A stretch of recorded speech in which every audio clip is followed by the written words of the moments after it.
Good morning, everyone. Today I want to talk about the spiritual works of mercy.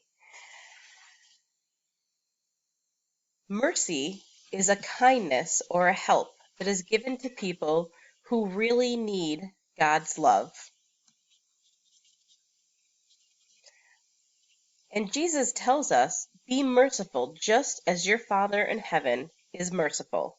That comes from the Gospel of Luke, chapter 6, verses 36 through 42. So that means love others just like Jesus does.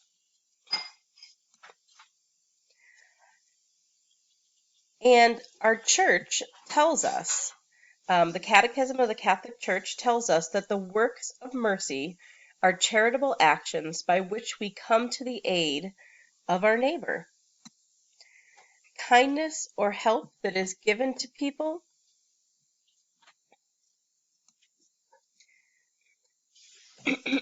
kindness or help given to people who really need God's love. That is what we are called to do. So there's two types of actions that show God's love and mercy. We've already talked about the corporal works of mercy, which help people with their physical needs. Now we're going to talk about the spiritual works of mercy, which help people with their spiritual and their emotional needs. So let's consider the spiritual works of mercy. So first of all, why are they called spiritual? The word spiritual comes from the Latin spiritus, and spiritual means breath of the soul. The spiritual works help a person's soul by giving them love.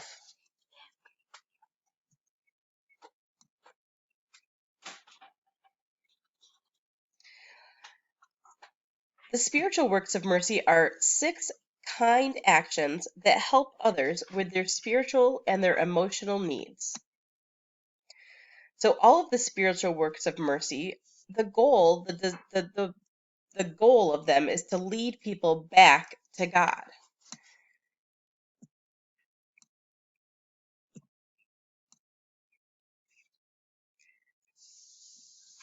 So the first one is to instruct the ignorant. So first of all, to instruct means to teach, and ignorant means lacking knowledge or not knowing something.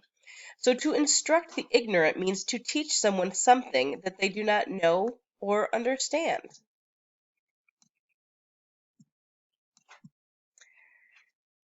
This is most important when we're teaching people about God and how He wants us to live our lives. So it is a spiritual work of mercy to teach people just those things, to teach them that God loves us and to teach what we need to do to follow Him.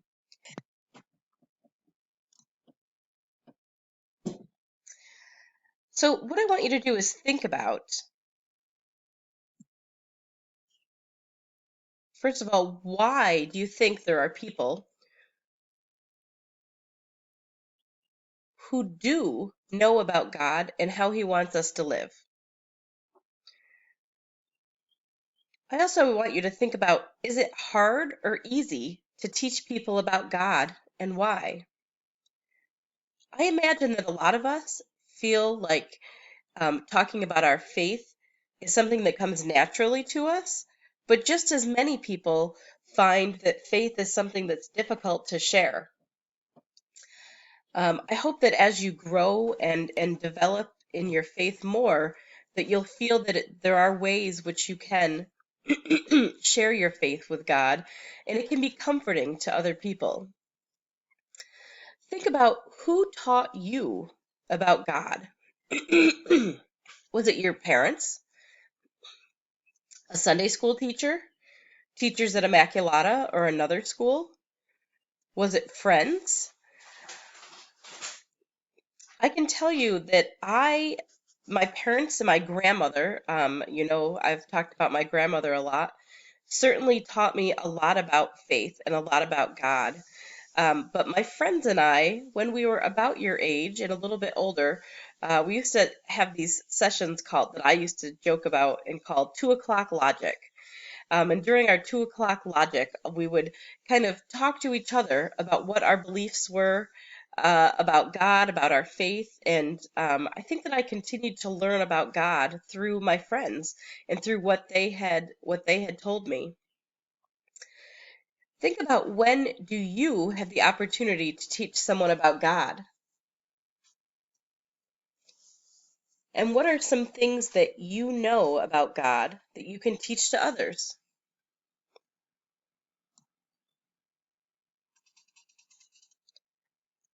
All right, our second spiritual work of mercy is to counsel the doubtful.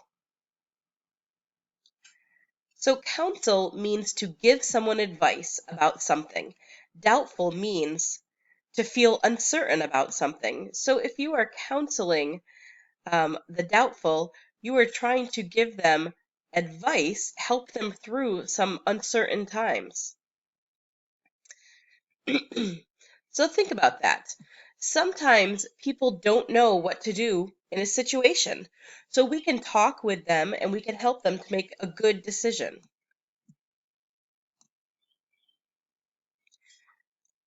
All right, we can start ourselves by asking a very simple question, but important.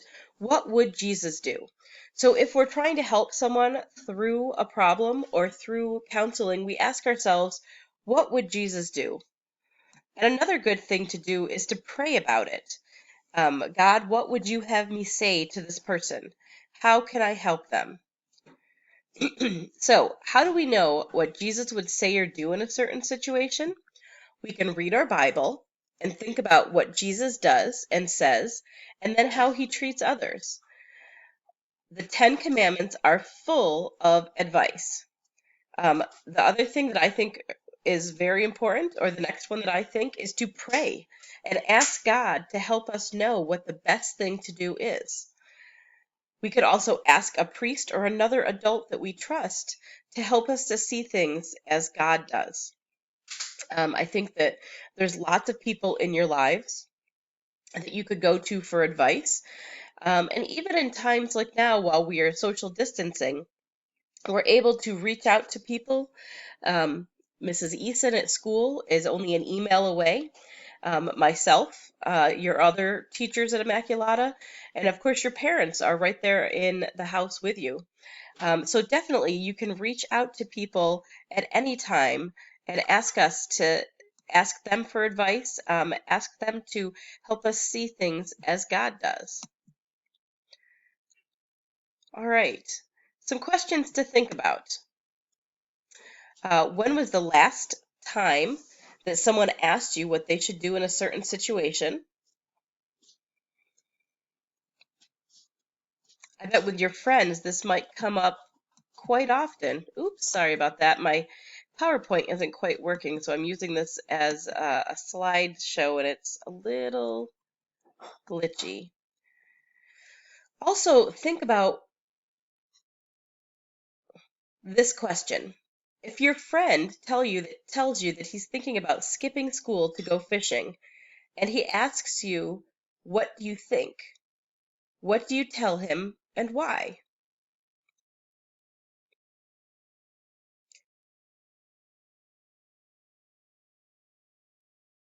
First of all, I think that I would find out if his parents knew. I think that if his parents were taking him fishing, that might be an okay situation.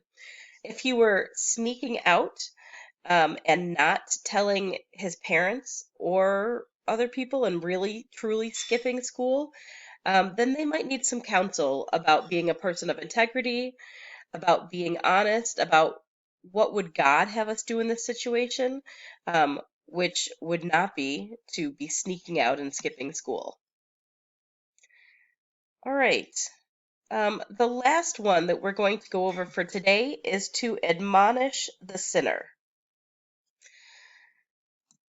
So let's look at what those words mean. So first of all, admonish means to very strongly warn someone about something. So if we see someone who's doing the wrong thing, we need to warn them. It is part of our spiritual works of mercy to tell them that what they are doing is not right. So we want them to do the right thing. Um, we can encourage them to go to the sacrament of reconciliation and ask forgiveness, because through forgiveness, you can experience God's mercy and His love.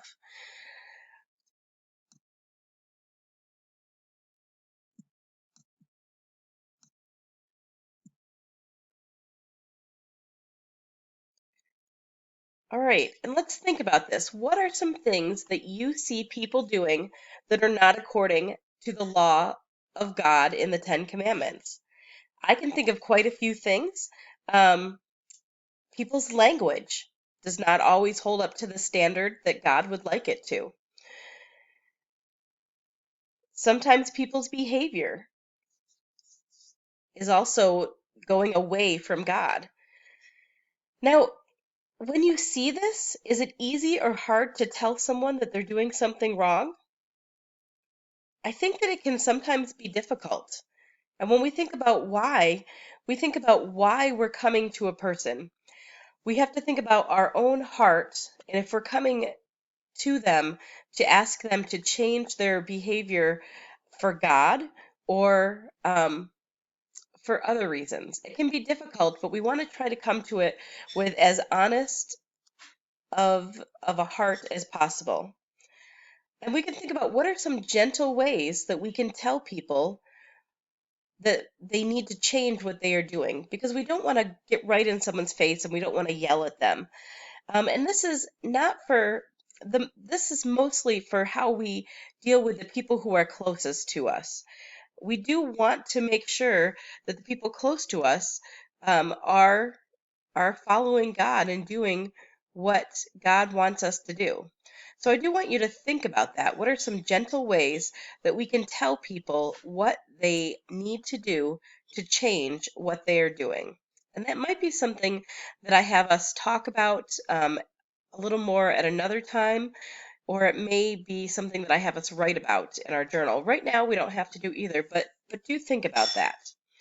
So, the three spiritual works of mercy that we've talked about so far in this lesson, and there are more we're going to do in another lesson, but so far we've talked about instructing the ignorant, counseling the doubtful,